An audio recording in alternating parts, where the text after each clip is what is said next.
ایک صحابی میرے حضور علیہ السلام کی خدمت میں جا رہے تھے کہ راستے میں انہوں نے درخت پر ایک گھونسلہ دیکھا جس میں چڑیا کے چھوٹے چھوٹے بچے کھیل رہے تھے اور چڑیا موجود نہیں تھی۔ صحابی نے چڑیا کے بچوں کو اٹھایا، آگے چل دی، اتنے میں چڑیا بھی آ گئی۔ اب چڑیا نے کیا کیا، صحابی کے سر کے اوپر چہچہانا شروع کر دیا، اڑتی رہی، بھاگتی رہی، چہچہاتی رہی کہ میرے بچے چھوڑ دو۔ صحابی چڑیا کے بچوں سے لاڈ کرنے میں مست جا رہے تھے، سر کے اوپر بچوں کی ماں کو سمجھ نہ سکے۔ چڑیا اڑتی رہی، بھاگتی رہی، چہچہاتی رہی، جب تھکی تو صحابی کے کندھے کے اوپر بیٹھ گئی۔ صحابی نے کیا کیا، اس چڑیا کو بھی پکڑ لیا۔ اب صحابی حضور علیہ السلام کی خدمت میں آ کے کہتا ہے، حضور دیکھے نا کتنے پیارے اور خوبصورت بچے ہیں چڑیا کے، اور ساتھ میں صحابی نے پچھلا واقعہ بھی سنا دیا۔ چڑیا کا واقعہ سن کر حضور علیہ السلام کی چشمان اقدس سے نکلی آنسوؤں کی لڑی رخساروں کو چھونے لگی۔ پھر میرے حضور علیہ السلام نے صحابی کو بات سمجھائی کہ ماں کے دل میں بچوں کی اس قدر محبت تھی، اس قدر پیار تھا کہ پہلے تو چڑیا تیرے سر پر اڑتی رہی، بھاگتی رہی، چہچہاتی رہی، فریادیں کرتی رہی، منتیں کرتی رہی کہ میرے بچوں کو چھوڑ دو، خدا کے لیے میرے بچوں کو مجھ سے الگ نہ کرو۔ جب ماں اپنے بچوں سے یا بچے اپنی ماں سے ساری زندگی کے لیے الگ ہوتے ہیں تو ماں کی کمر ٹوٹ جاتی ہے، ماں کا جگرا پھٹ جاتا ہے۔ خدا کے لیے میرے بچوں کو مجھ سے الگ نہ کرو، میں تجھ سے بچوں کی آزادی کی بھیک مانگتی ہوں، میرے بچے مجھے واپس کر دو۔ مگر جب آپ اس کی بات نہ سمجھ سکے تو اس ننھی سی ماں نے، چھوٹی سی ماں نے یہ فیصلہ کیا کہ میں بچوں کے بغیر تو رہ نہیں سکتی، میں ایسی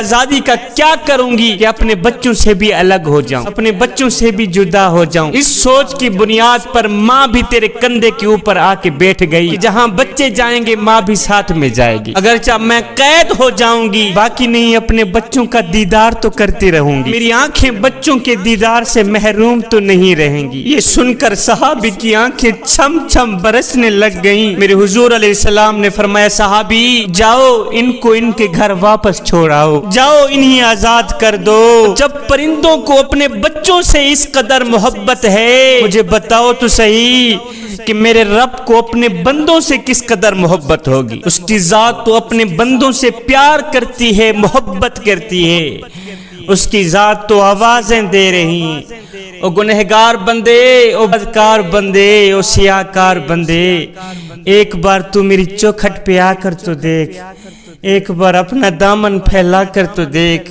اوے بخشش کی حد نہ کر دوں، مجھے رب العالمین بھی نہ کہنا۔ اور نادان تجھے پتہ نہیں ہے میں 70 ماؤں سے بھی زیادہ محبت کرنے والا ہوں۔ اے بندے مالک کی چوکھٹ پہ آیا کر، مالک کی چوکھٹ پہ آ کے اپنا سر سجدے میں رکھ کے اتنا کچھ کہا کر کہ در کھول دے مولا رحمت دے، سڈ عیب گناہ سب معاف چکر، کر کرم دی بارش ہر کہہ دے، سڈ سینے بغض تو صاف چکر، اور محروم نہ کر سکو رحمت تو، اج رحمت اپنی خاص چکر، اے سچ ہے اسا مجرم ہیں پر تیرے ہیں سکو معاف چکر۔ حضرت عمر فاروق رضی اللہ تعالی عنہ نے حضرت سعید بن عامر کو کسی علاقے کا گورنر بنا دیا۔ 6 ماہ بعد حضرت عمر فاروق رضی اللہ تعالی عنہ اس علاقے میں گئے، لوگوں کو بلایا، ساتھ میں گورنر کو بھی بلایا، لوگوں سے پوچھا کہ گورنر صاحب کی کوئی شکایت ہے تو بتائیں۔ لوگوں نے کہا حضرت جی گورنر کی ہمارے پاس 4 شکایتیں ہیں۔ پہلی شکایت یہ ہے کہ ہمارے گورنر جب نئے آئے تھے تو فجر کی نماز کے فوراً بعد بھی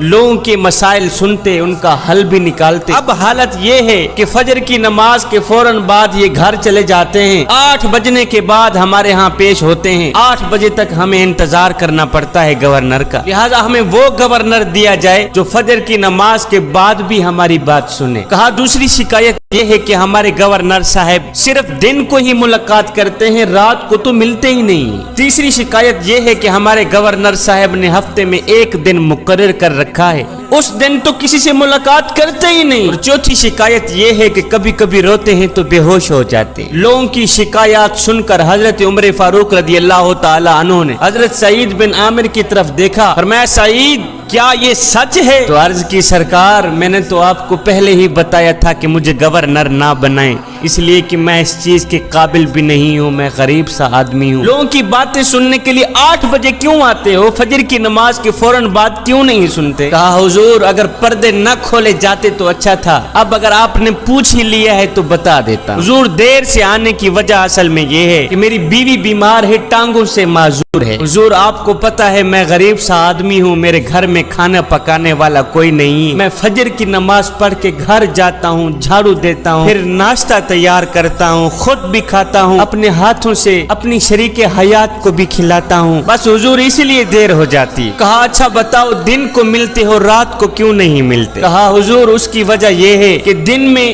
ان لوگوں کے دکھڑے سنتا ہوں، رات کو عشاء کی نماز کے بعد مصلی پہ بیٹھ کے یہی دکھڑے اپنے کریم رب کو سناتا ہوں۔ آپ نے فرمایا اچھا بتاؤ ہفتے میں آپ نے ایک دن مقرر کر رکھا ہے، اس دن آپ ملتے کیوں نہیں؟ کہا حضور اصل میں میرے پاس ایک ہی جوڑا ہے، 7 دن اس جوڑے کو پہنتا ہوں، 8ویں دن اس کو دھوتا ہوں، جب تک وہ خشک نہیں ہوتے تو بیوی کے کپڑے پہن کر مجھے وہ دن گزارنا پڑتا ہے، بس اسی مجبوری کی وجہ سے باہر نہیں نکل پاتا۔ حضرت عمر فاروق کہنے لگے اچھا یہ بھی بتا دو کبھی کبھی روتے ہو تو بے ہوش ہو جاتے ہو آخر کیوں؟ کہنے لگے حضور میری عمر 40 سال کی تھی جب میں نے کلمہ پڑھا تھا، 40 سال مجھ سے بڑے بڑے گناہ ہوئے، غلطیاں ہوئیں، حضور جب 40 سال کی وہ خطائیں مجھے یاد آتی ہیں تو خیال آتا ہے کہ کہیں قیامت کے دن اگر اللہ نے پوچھ ہی لیا وہ غفلت میں گزرے 40 سال مجھے یاد آتے ہیں تو میں روتا ہوں، بے ہوش ہو جاتا ہوں۔